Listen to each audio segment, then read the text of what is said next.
الحمد لله رب العالمين والعاقبة للمتقين ولا عدوان إلا على الظالمين وأشهد أن لا إله إلا الله وحده لا شريك له ولي الصالحين وأشهد أن محمدا عبده ورسوله وصفيه من خلقه وخليله سيد الأولين والآخرين اللهم صل عليه وعلى آله وصحبه ومن اتبعهم بإحسان إلى يوم الدين أما بعد.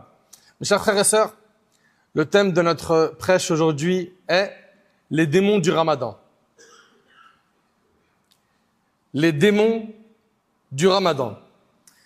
Chers frères et sœurs, le Ramadan est une station spirituelle dans laquelle s'approvisionnent les pieux.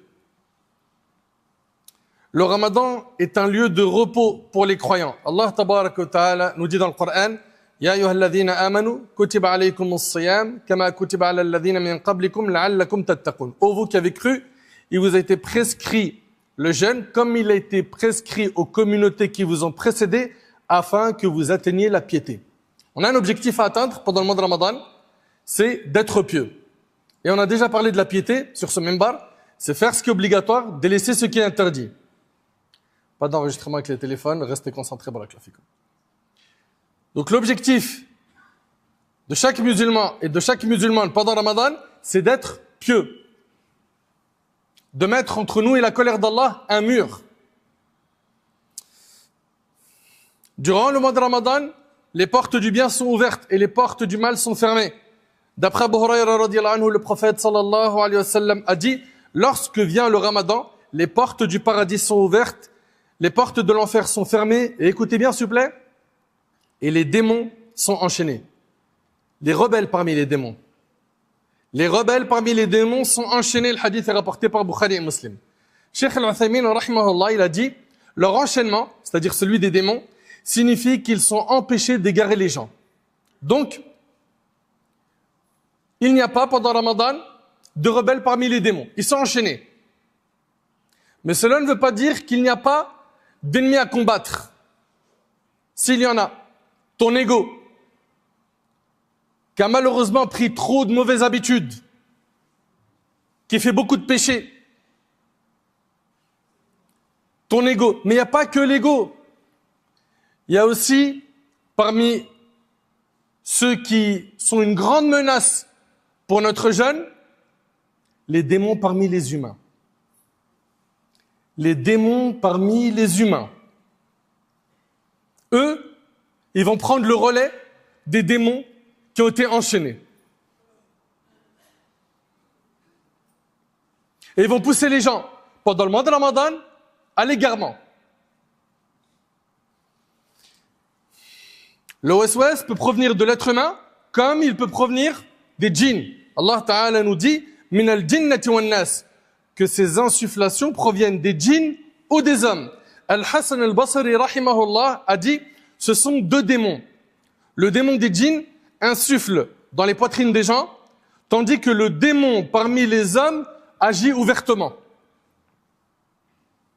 Il agit ouvertement. Allah tabarak wa ta'ala nous dit: وَكَذَلِكَ جَعَلْنَا لِكُلِّ نَبِيٍّ عَدُوًّا شَيَاطِينَ الْإِنسِ شَيَاطِينَ الْإِنسِ وَالْجِنِّ يُوحِي بَعْضُهُمْ إِلَى بَعْضٍ زُخْرُفَ الْقَوْلِ غُرُورًا. Tout comme nous t'éprouvons à travers eux, nous avons dressé contre chaque prophète des ennemis. Écoutez bien le verset, il nous dit quoi? Nous avons dressé contre chaque prophète des ennemis des démons d'entre les hommes et les djinns, les uns insufflant aux autres des paroles enjolivées afin de les abuser. Al-Qurtubi rahimahullah, ce grand savant dit: le fait que tous les démons soient enchaînés n'implique pas qu'aucun mal ni aucun péché ne se produise, car il existe d'autres causes que les démons, comme les âmes corrompues. Les âmes corrompues, les mauvaises habitudes et les démons parmi les hommes. Et les démons parmi les hommes. Même si les diables parmi les hommes ne faisaient que nous faire perdre notre temps par des choses permises pendant le mois de Ramadan, ça serait déjà une immense perte. Je répète, même si les démons parmi les hommes ne faisaient que de nous faire perdre notre temps par des choses permises pendant Ramadan, ça serait une immense perte. C'est le mois du Coran. C'est dans ce mois qu'Allah a révélé le Coran. Dans la meilleure nuit qui est la nuit du destin. C'est le mois où on est censé devenir des gens meilleurs. On est censé se réformer. On est censé se repentir. Tu ne dois pas être le même à l'entrée et à la sortie du mois. Tu dois ressortir de ce mois avec des résolutions. Avec un repentir sincère. Alors, prenez garde aux ruses de Satan et profitez du mois du pardon avant qu'il ne soit trop tard. D'après Abu Hurayra radiyallahu anhu, le prophète sallallahu alayhi wa sallam a fait une invocation. Est-ce que l'invocation du prophète sallallahu alayhi wa sallam, elle est exaucée ou est-ce qu'elle est rejetée? L'invocation du prophète sallallahu alayhi wa sallam, est-elle rejetée? Le prophète sallallahu alayhi wa sallam, écoutez l'invocation qu'il a faite. Que soit humilié l'homme qui rentre dans le mois du Ramadan, puis le mois se termine sans qu'il ne lui soit pardonné. Allahu Akbar. Allahu Akbar. Le prophète sallallahu alayhi wa sallam fait cette invocation. Qu'il soit humilié. Tu sais, ça veut dire quoi l'humiliation? Que soit humilié l'homme qui rentre dans le mois du Ramadan, puis le mois se termine sans qu'il ne lui soit pardonné. Et le hadith est rapporté par Tirmidhi. Est-ce que tu vas être humilié par Allah tabarak wa ta'ala? Si c'est pas ce que tu souhaites, tout de suite prends des résolutions pour ne pas accueillir ce Ramadan comme un insouciant, comme un pécheur. Reviens vers Allah dès maintenant. Combien de personnes se sont repenties pendant Ramadan? Pourquoi ça ne serait pas ton tour? Pourquoi est-ce que tu procrastines? Pourquoi tu mets le repentir à plus tard? Pourquoi tu repousses les bonnes actions? Pourquoi tu penses aux bonnes actions en te disant mais plus tard j'ai le temps? Les tombes, les cimetières sont remplis de gens qui avaient de longs espoirs, qui pensaient qu'ils allaient vivre longtemps.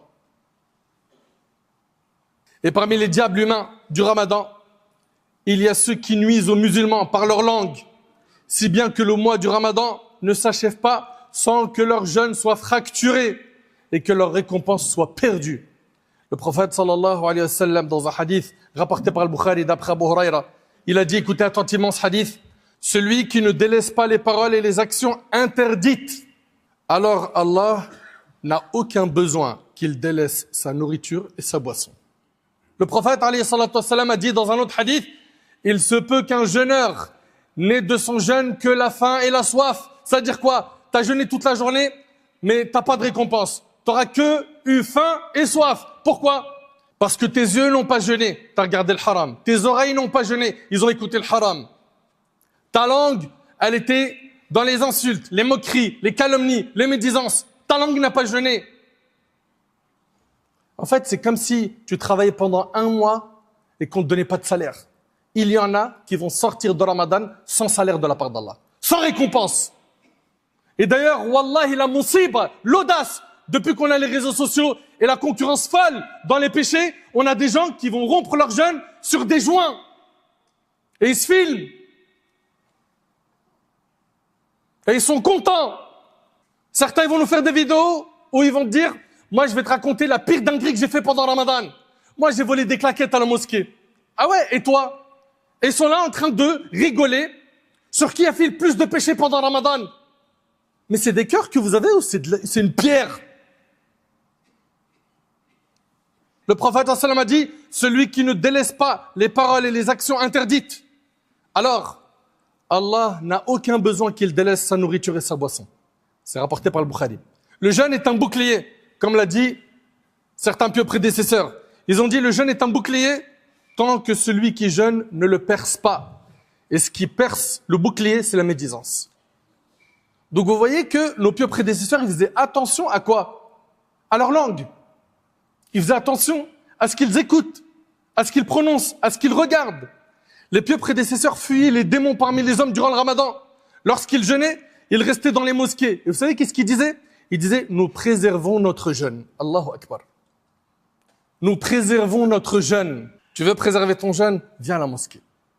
Réconcilie-toi avec la maison d'Allah. Et ne te dis pas, j'ai fait trop de péchés, c'est impossible. Mais en fait, tu connais pas mon passé, il est trop lourd dans le haram. Est-ce que tu es en train de vouloir me faire comprendre que tes péchés sont plus grands que la miséricorde d'Allah? Si c'est ce que tu as compris, tu t'es trompé. La miséricorde d'Allah, elle est immense. Reviens vers Allah, mon frère. Reviens vers Allah, ma sœur. C'est maintenant les résolutions.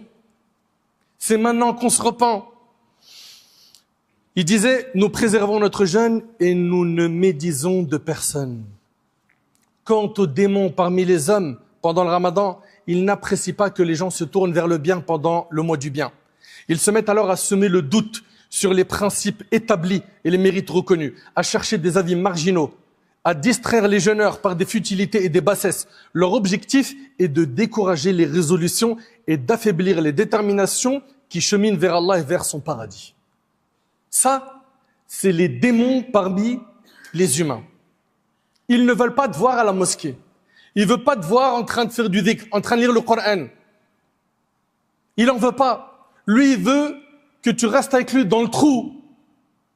C'est je passe ma nuit dans les péchés et les futilités et je dors toute la journée. Et ça s'appelle un jeûne. Quel type de jeûne c'est?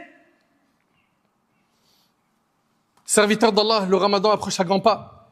Approvisionnez-vous de ses bienfaits. Multipliez vos bonnes actions pendant ce mois et prenez garde à ne pas en sortir ruiné ni perdant à cause des démons parmi les humains. Allah Ta'ala dit « Ash-shaytanu ya'idukum al-faqr wa ya'murukum bil-fahsha wallahu ya'idukum maghfiratan minhu wa fadla wallahu wasi'un alim » Satan vous fait craindre la pauvreté et vous invite à commettre des turpitudes, tandis qu'Allah vous promet son pardon et sa grâce. Allah est immense et omniscient. Donc on a dit qu'il y avait des démons parmi les humains, qui ne vont pas vous laisser tranquille. Eh vas-y que je t'envoie des lives où je vais te montrer du facette de la corruption toute la nuit. Et c'est parti que je t'envoie de la moquerie, des médisances, des calomnies, des insultes. Je t'occupe avec le haram pendant les soirées de Ramadan, voire même pendant la journée. Vous allez en voir beaucoup, beaucoup. Mettez une croix sur les réseaux sociaux pendant Ramadan, sauf pour écouter des rappels ou écouter du Coran. En dehors de ça, mettez une croix, car une armée de corrupteurs sont en train de préparer des plans sataniques pour prendre votre temps sous le nom du divertissement. Une armée est en train de se préparer pour occuper votre temps. Au lieu de vous laisser avec le livre d'Allah, le lire pendant Ramadan, le méditer, afin que vous puissiez vous réformer. Une armée se prépare. Est-ce que vous allez les suivre ou est-ce que vous allez plutôt éviter ces types de contenus? Mes chers frères, mes chères sœurs, ça c'est concernant les démons parmi les humains. Concernant le shaitan, lui, il va être enchaîné pendant Ramadan. Mais il a déjà mis des graines dans les cerveaux et les cervelles de certains et de certaines. Et ce qu'il attend pendant Ramadan, c'est les fruits suivants. Écoute attentivement. Un, ce qu'il veut pas, c'est que tu te reconnectes avec le livre d'Allah. Ça, hors de question. C'est une ligne rouge pour le diable. Ce qu'il ne veut pas également, c'est ta présence dans les mosquées. Non. Va pas à la mosquée. Reste dans ton quartier. Reste collé à ton écran. Reste en bas de l'immeuble. Veille la nuit jusqu'au subh. Pas dans les adorations, mais dans le fait de faire du bruit, de déranger les voisins, de dire des gros mots, de médire, d'être dans des chichas. Voilà ce qu'il veut de toi. D'être dans les cafés qui deviennent les concurrents des mosquées pendant Ramadan. Voilà ce qu'il veut le diable pendant ton Ramadan. Le diable veut que pendant Ramadan, il n'y ait pas de repentir. Un repentir, ça voudrait dire que tu vas détruire tout ce qu'il a fait pendant 11 mois. Le diable ne veut surtout pas ça. Quant aux filles qui comptent se voiler, s'habiller de manière pudique, le diable dès maintenant ne veut pas te voir avec un hijab. Ou du moins un hijab shar'i. C'est-à-dire quoi? C'est-à-dire que si tu comptes le mettre pendant Ramadan, ce que veut de toi le diable, c'est qu'au moins tu nous mettes une abaya, c'est qu'au moins tu mettes une abaya bien moulante, avec le maquillage qui va avec, et tu viens dans le tarawih, comme si tu sortais pour un mariage. Voilà ce qu'il veut de toi le diable dès maintenant. Et à la fin, cette femme-là qui pense qu'elle est pieuse, elle est plus une fitna pour nos frères qu'autre chose. Le diable veut que vous pensiez qu'après le maghrib, tous les coups sont permis. que l'interdiction pendant Ramadan, c'est jusque au Maghreb. Après le Maghreb, tout est permis. Les gros mots, fumer, boire, aller en chicha, etc. Tout ça, c'est halal. Il veut vous faire croire que le jeûne consiste à s'abstenir de manger et de boire, c'est tout. Alors que c'est le mois de Ramadan et pas les journées de Ramadan, comme certains malheureusement l'ont compris. Le diable, pendant ce mois, il veut quoi? Il veut des disputes, des comportements catastrophiques, des insultes à tout va, jurer sur autre qu'Allah, des gros mots, des moqueries sur les gens qui passent, des médisances, faire du bruit dans la rue afin que les gens ne puissent pas dormir la nuit. Qu'est-ce qu'il veut le diable? Il veut que vous occupez les cages d'escalier, les chichas, les cafés. Il veut que vous soyez devant vos écrans. Il veut que vous soyez en train de jouer au foot jusqu'au matin. Et que tu rentres le matin, t'es KO, tu pries ni fajr ni rien du tout et tu dors toute la journée sans prier dhuhr. Tu travailles le soir que pour manger. Voilà ce qu'il veut de toi le diable. Le diable veut que pour vous le jeûne devienne juste un changement d'horaire de vos repas. Voilà ce qu'il veut de toi le diable. C'est que ton Ramadan, ce soit juste un changement d'horaire de tes repas. Au lieu de le prendre, à telle heure et à telle heure et à telle heure, non, tu vas juste décaler certains repas que tu vas en prendre un le matin à telle heure et un au Maghreb, au coucher du soleil. Le diable ne veut pas de dua, il ne veut pas que tu pries à la mosquée. Il veut que tu sois toute la nuit dans le péché et la perte de temps et toute la journée en train de dormir. Le diable veut que tu penses qu'à manger. Que dans ta journée, tu sois occupé dans les centres commerciaux à acheter ce que tu vas faire comme repas pour le soir. Et que le soir, tu es en train de manger jusqu'à ce que tu affaiblis ton cœur, que tu ne puisses plus faire des adorations. Le diable pousse à la procrastination en disant aux gens, mais t'as le temps. C'est pas grave si tu cartonnes pas dans les 10 premiers jours. Les 10 derniers, c'est les meilleurs, c'est les plus importants. Et t'as un mauvais démarrage. Et après, tu vois que c'est bancal pendant tout le mois. Et à la fin, t'arrives aux 10 derniers jours, tu dis, purée, j'ai rien fait. Bah, c'est pas grave. L'année prochaine, on se rattrapera. Et rebelote l'année prochaine, c'est le même Ramadan. Et surtout, le diable, il veut que dans les 10 derniers jours, t'oublies surtout pas de préparer les gâteaux du Ramadan et les vêtements de l'Eid. Bah oui, faut faire rentrer la joie dans le cœur des musulmans. Tu vas pas oublier ça quand même, ça fait partie de la religion. Le diable, il veut que tu sois insouciant, que tu oublies l'au-delà. Le diable veut que pour toi, Ramadan, ce soit un carnaval et pas une adoration. Il veut que les cafés remplacent les mosquées, que les réseaux sociaux remplacent les mosquées. Il veut que la journée de ton jeûne soit dans le sommeil, que ta nuit soit dans les repas, les divertissements, les péchés. Le diable veut un Ramadan sans religion. Il veut un Ramadan sans religion. Ah, ils vont jeûner, bah qui jeûne? Mais s'abstiennent de manger et de boire, stop!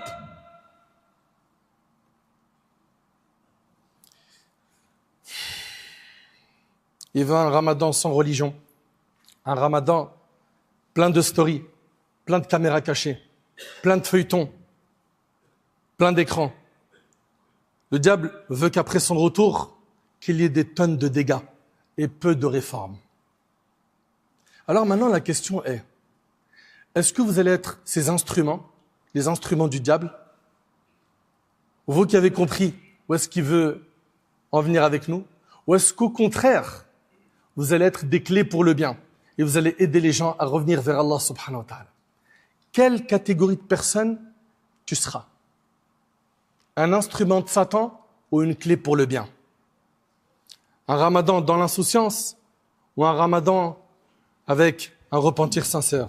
Allah tabaraka wa ta'ala dit concernant le diable: قال فبما أغويتني لأقعدن لهم صراطك المستقيم ثم لآتينهم من بين أيديهم ومن خلفهم وعن أيمانهم وعن شمائلهم ولا تجد أكثرهم شاكرين. Puisque tu m'as égaré, a dit le diable, je les guetterai sur ta voie droite, puis je les attaquerai par devant et par derrière, sur leur droite et sur leur gauche, si bien que pour la plupart tu ne les trouveras pas reconnaissants. Allahu Akbar. Ça, c'est ce que le diable il a dit à Allah. Allah, il lui a dit quoi? قال اخرج منها, sors d'ici, couvert d'opprobre et à jamais banni. Et qu'est-ce qu'Allah lui a dit? La amla'anna jahannam minkum ajma'in. Il lui a dit, je remplirai la géhenne de vous tous, toi et ceux qui te suivront parmi eux.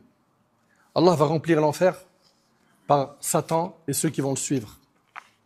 Le Ramadan arrive. Vous allez faire partie de quel camp?